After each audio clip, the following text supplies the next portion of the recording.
Hey guys, and welcome back to the wood shop. I know you, or at least some of you, have seen that I've put out a few Harbor Freight woodworking tool videos, a few of them that I'd recommend. This one we're going to turn it up a little bit. We're going to give you 5 tools I don't recommend from Harbor Freight. You want to see those? Just stick around.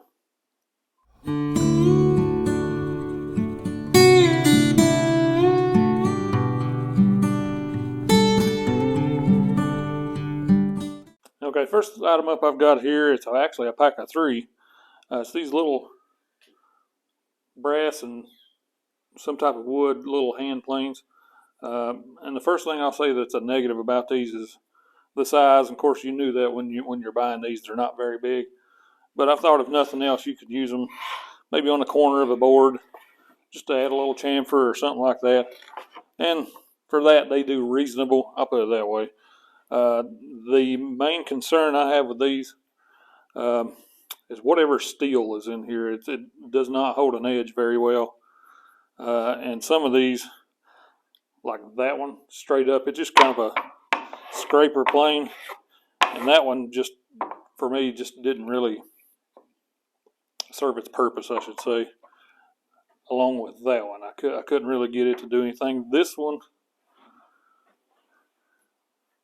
is really the only one I could get to be semi-functional. But even though they're small, because they have these sharp square corners, they're not very comfortable. And so it makes it a little tougher to use those. It's not like I wasted a lot of money. I don't know, these are maybe $10 or so at the time, but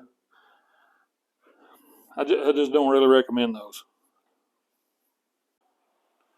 Okay, so next up, we've got this diamond sharpener. I don't remember what exactly Harbor Freight lists it as, but you can see it comes in this little container, and it has 4 sides, different grits, and it does okay. The issue I have with it is the diamond material on here, I guess you'd say, just doesn't hold up very long, and so it'd do decent for a little while. And so in that regards, if you're going to be doing a lot of sharpening on chisels and that kind of stuff, I recommend DMT. They're more expensive naturally, but that's one of those cases. You buy once, you cry once. And I do have a smaller coarse stone, mainly just because once I get the profile on my chisels that I want, I don't really use that one again. I go back to the fine one, and so the fine one, I've got the much larger one, and I don't really remember the grit on that one. They just call it fine. It's not the ultra fine. But yeah, that one, like I said, it's not expensive, but it's worth it more just to buy the DMT ones and be done.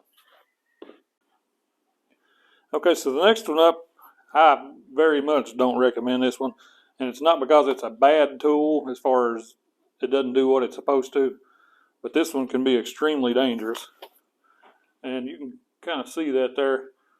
If you look around at the teeth, it's basically a round chainsaw that you put on your angle grinder. I bought that thinking maybe I could do some carving with it.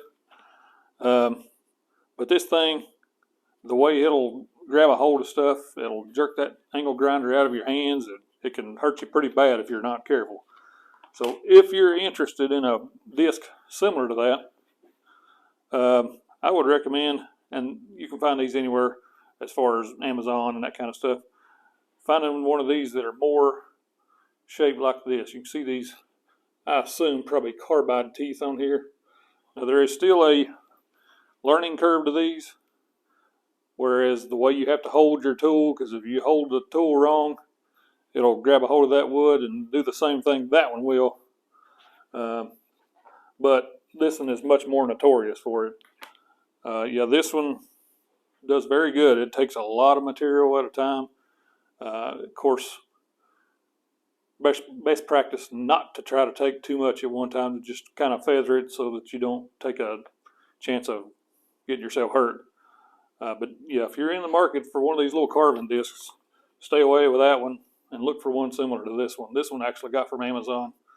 Don't remember the cost. The only issue I've had with this one, if you notice, the little disc in the center here, that normally screws onto your angle grinder, and I had to take an extra one I had and cut this one down because the hole inside of there was not large enough, and so I just took this into the bench grinder over a period of time and ground it down to where it would go in there, and you could fit the threaded part of your angle grinder in here, and it was safe and locked on.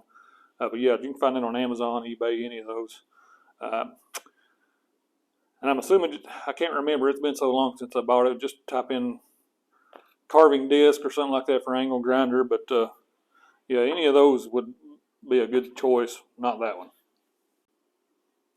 Okay, so the next item I've got up here, I bought a couple of these, and these I'll say are not inherently just Harbor Freight versions of this, because I've heard even the Bessie brand are not the best. These little 90-degree clamps, that's what they're supposed to be, and that's where the fault lies in them. They hold stuff well. As you can see here, it's just a couple pieces of scrap wood I've got here. Once you get them tightened up in there, they're in there pretty good. The issue with these, if you're actually trying to join these two pieces of wood together, I know that's hard to tell,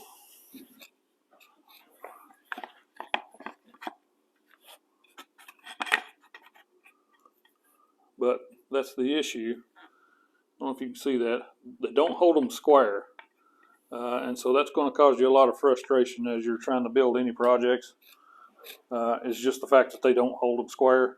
They do hold them, so if you've got something that maybe that's already built and you're just kind of trying to hold things in place, they'd work fine for that, but just not very good for accuracy. So that's why I don't recommend those.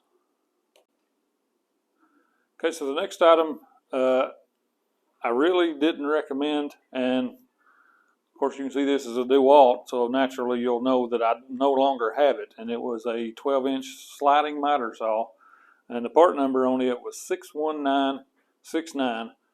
And earlier today, I actually went on Harbor Freight's website looking for that same saw again, just so I'd know the part number to tell you.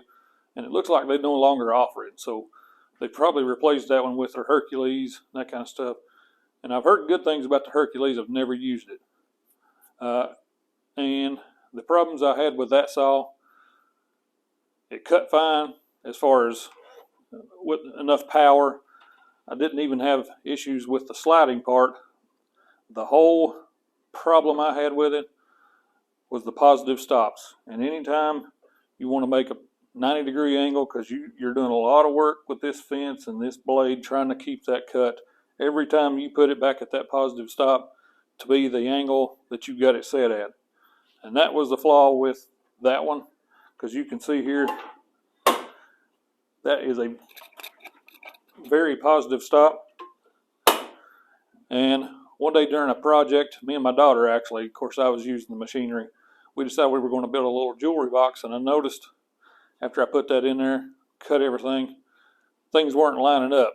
And that's when I found out there was probably a good at least 1/16 of an inch of slop in that positive stop on that saw.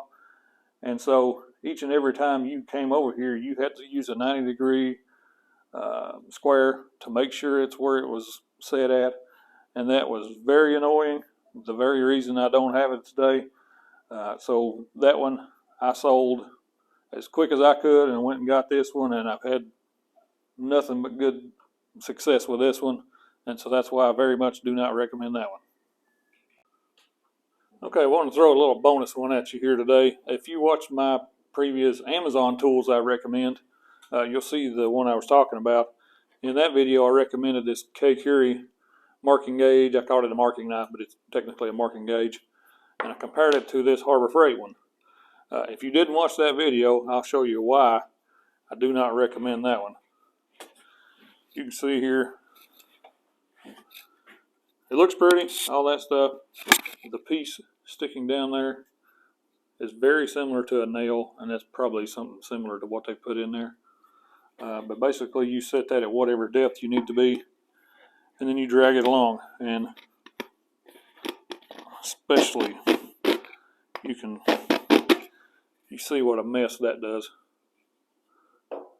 It just tears that up. I mean, it'll get you a line, but that's about it. Versus this one, which is literally like a knife blade that's been cut off and wedged in there. And so that, and you can set it at whatever your depth is. Run it across. Of course, that you're hearing is the hard spots in pine, but you can see a much cleaner line with that one. That's why I highly recommend that one, and stay away from that one.